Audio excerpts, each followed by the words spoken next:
Good morning, dear students. How are you all at home? I hope you all will be happy, healthy, and active in your studying. હું આશા રાખું છું કે આપ સૌ મસ્ત અને વ્યસ્ત હશો આપના અભ્યાસમાં.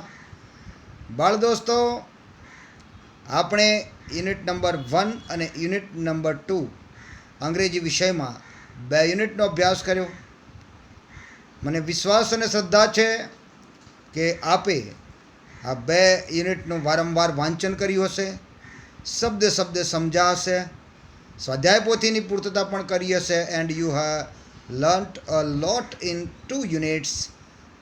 Today I would like to teach you unit number 3, and the title of the unit number 3 is Mohan and his Veena.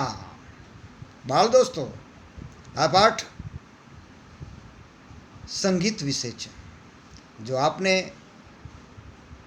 કે કોઈ પણ વ્યક્તિને સંગીતમાં શોખ હોય અને if he or she determines will achieve the goal, આપણે પૂરી શ્રદ્ધા હોય, સંકલ્પ હોય તો કંઈ પણ વસ્તુ સિદ્ધ કરી શકાય છે, પરંતુ પરિશ્રમની પરાકાષ્ઠા હોવી જરૂરી છે. અહીંયા આ પાઠની અંદર મોહને પોતાના જીવનમાં સંગીત સાથે કેવો સંઘર્ષ કર્યો, કેવા પડકારોનો સામનો કર્યો, કયા સમયે એને પ્રોત્સાહન મળ્યું, નિરુત્સાહી થયો, તેમ છતાં પેલું કહેવાય છે ને કે અડગ મનના માનવીને હિમાલય પણ નડતો નથી. અડગ રહ્યા મોહન, અને એમને એક એવોર્ડ મળે છે. કેવી રીતે પોતાનું નામ સંગીતના ઇતિહાસમાં પ્રચલિત કરી જાય છે, એક જીવનગાથા બની જાય છે, અહીંયા આ પાઠની અંદર જોવાનું છે. પણ તે પહેલાં બાળ દોસ્તો, અહીંયા આપણી ટાસ્કની અંદર આપણને એક ચાર્ટ આપેલો છે. એ ચાર્ટની અંદર લખ્યું છે હાર્મોનિયમ 50%, ગિટાર 10%, ફ્લૂટ 14%, તબલા 26%, અને ઉપર લખ્યું છે musical instrument liked by students, વિદ્યાર્થીઓ દ્વારા ગમતા સંગીતના સાધનો. વિદ્યાર્થીઓને કયા કયા સંગીતના સાધનો ગમે છે એની અહીંયા તમને ટકાવારી આપેલી છે, અને નીચે આપણને પ્રશ્નો પૂછ્યા છે કે which is the most popular musical instrument. બાળ દોસ્તો, અહીંયા આપણને સીધું ચાર્ટમાં જોઈએ તો we can get the answer. The most popular musical instrument is the harmonium. કારણ કે 50% વિદ્યાર્થીઓને ગમે છે, એટલે સૌથી વધારે લોકપ્રિય સંગીતનું સાધન કયું થયું? હાર્મોનિયમ થયું.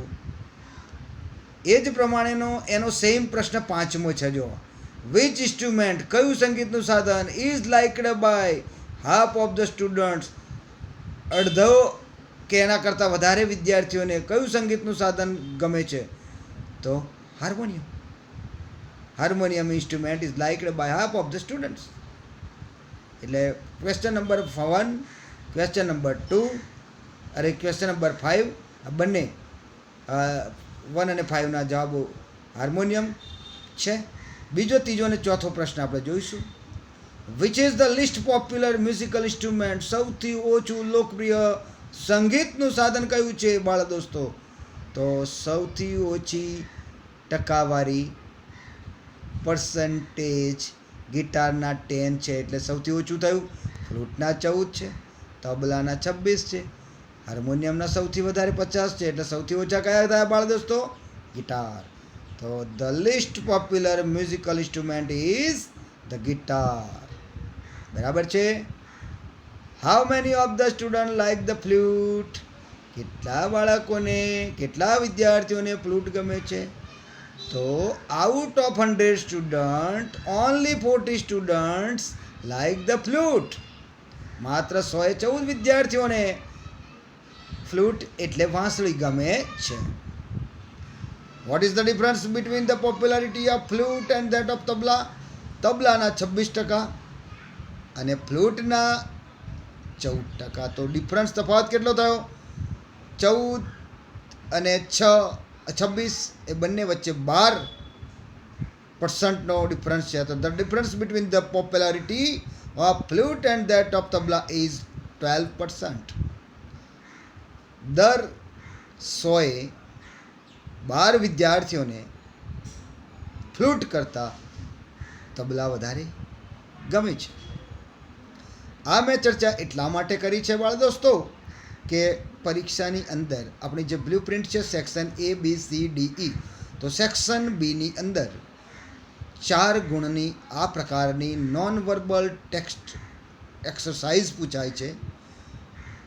એમાં તમને ચાર્ટ આપેલો હોય, ચાર્ટ જેવો કે વેન ચાર્ટ, પાઈ ચાર્ટ વગેરે વગેરે, અથવા કોઈ એડવર્ટાઇઝમેન્ટ આપેલી હોય, અથવા કોઈ શિડ્યુલ આપેલી હોય, કોઈ ટાઈમ ટેબલ આપેલું હોય, તો એ નોન વર્બલ ડેટાને આધારે, એ નોન વર્બલ ટેક્સ્ટને આધારે એને નીચે આપેલા પ્રશ્નોના જવાબ આપણે એ ડેટામાંથી શોધીને લખી શકીએ. એ 4 ગુણનું આપણી બ્લુ પ્રિન્ટમાં પ્રકારની એક્સરસાઇઝ પૂછાય છે.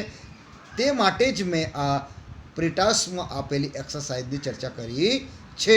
એ આપ સૌને ધ્યાનમાં રહે, યાદ રહે. અને હવે આપણે યુનિટ નંબર 3 આગળ વધીશું. પેરેગ્રાફ નંબર 1 રીડ માં પહેલો પેરેગ્રાફનું હું મોડેલ રીડિંગ કરીશ, હું વાંચીશ, તમે ચોપડીમાં જોજો, સાંભળજો, લિસનિંગ કરશો. હું વાંચું છું. Paragraph 1. Mohan was born in a family of musicians. Music was in his blood. He grew up with musicians. Like his father and other family members, he was initially trained in vocal music and then he tried his hand at the violin. When he was about 10, he started liking sitar. He was also trained in it and played it for about 3 years. બાળ દોસ્તો, આ પેરેગ્રાફને આપ મનમાં એકવાર વાંચી લેશો, જેથી કરીને you can come to know about the crucial words. Musicians, MUSICIAN, musician એટલે સંગીતકાર, મ્યુઝિક એટલે સંગીત, મ્યુઝિશિયન એટલે સંગીતકાર. મ્યુઝિશિયન એ નાઉન છે. Where was Mohan Born? Mohan was born in a family of musicians. Who was born in a family of musicians? Mohan was born in a family of musicians. Mohan સંગીતકારોના પરિવારમાં જન્મ્યો હતો. Music was in his blood, BLOOD, blood એટલે રક્ત, અથવા we can say ગુજરાતીમાં લોહી. તેના લોહીમાં સંગીત જ હતું. બ્લડનું મૂળ ક્રિયાપદ બાળ દોસ્તો થાય છે infinite, BLEED, bleed. He grew up with musicians. ગ્રોનું ભૂતકાળ છે ગ્રીવ. ગ્રીવ અપ મોટા થવું, વિકસિત બનવું, તે મોટો થયો. વિથ મ્યુઝિશિયન, સંગીતકારો સાથે જ તે મોટો થયો. એમના સાનિધ્યમાં જ મોહન મોટા થયા. Like his father and other family members, તેમના પિતા અને બીજા અન્ય પરિવારજનોની જેમ જ. He was initially trained in vocal music. Initially એટલે ફ્રોમ ધ બિગિનિંગ, શરૂઆતથી જ, જીવનના પ્રાથમિક અવસ્થામાંથી જ, પ્રારંભિક તબક્કામાંથી જ તેમણે વોકલ મ્યુઝિક એટલે બાળ દોસ્તો સ્વર સંગીતની તાલીમ અપાઈ હતી. એન્ડ ધેન, અને ત્યારબાદ, he tried his hand at the violin. Violin ઉપર મોહને તેનો હાથ અજમાવી જોયો. What he was when he was about 10, જ્યારે તે 10 વર્ષની ઉંમરના હતા Mohan, he started liking sitar, તેમને સિતાર ગમવાની શરૂઆત થઈ. સિતાર પ્રત્યે એમનો રસ વધ્યો. He was also trend in it, એને સિતાર વાદનમાં પણ તાલીમ આપવામાં આવી. And played it for about 3 years, અને આશરે લગભગ 3 વર્ષ એને સિતાર વાદન કર્યું. તો બાળ દોસ્તો, આ પહેલા પેરેગ્રાફની અંદર આપણને ઓવરઓલ સ્પષ્ટપણે ખ્યાલ આવી ગયો હશે કે મોહન સંગીતકારના પરિવારમાં જન્મ્યો હતો. મ્યુઝિક તેમના બ્લડમાં જ હતું, તેમના લોહીમાં હતું. તેમના પિતાની જેમ અને અન્ય પરિવારજનોની જેમ મોહનને પણ જીવનની પ્રારંભિક અવસ્થામાંથી જ સ્વર સંગીત અને સિતારવાદનની પ્રેક્ટિસ તાલીમ અપાઈ આવતી. 10 વર્ષની ઉંમરે એમને સિતારવાદન ગમવા માંડ્યું અને લગભગ 3 વર્ષો સુધી સિતારવાદન કર્યું. તો અહીંયા આ ફર્સ્ટ પેરેગ્રાફ પૂર્ણ થાય છે. આગળ વધીશું. Second paragraph. Listen to me. A German lady came to stay with Mohan's family to learn music from his father. It was then that the guitar entered in his life. He began his experiments with that instrument, beautiful instrument. No other instrument now in my life. I want to play the guitar only, said Mohan to himself. Guitar took all his time. Indian,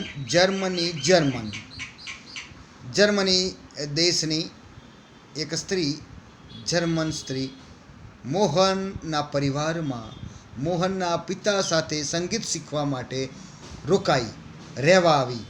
કે મોહનના પરિવાર સાથે રહેવું અને મોહનના પિતાજી સાથે સંગીત શીખવું તે માટે જર્મન સ્ત્રી આવી હતી.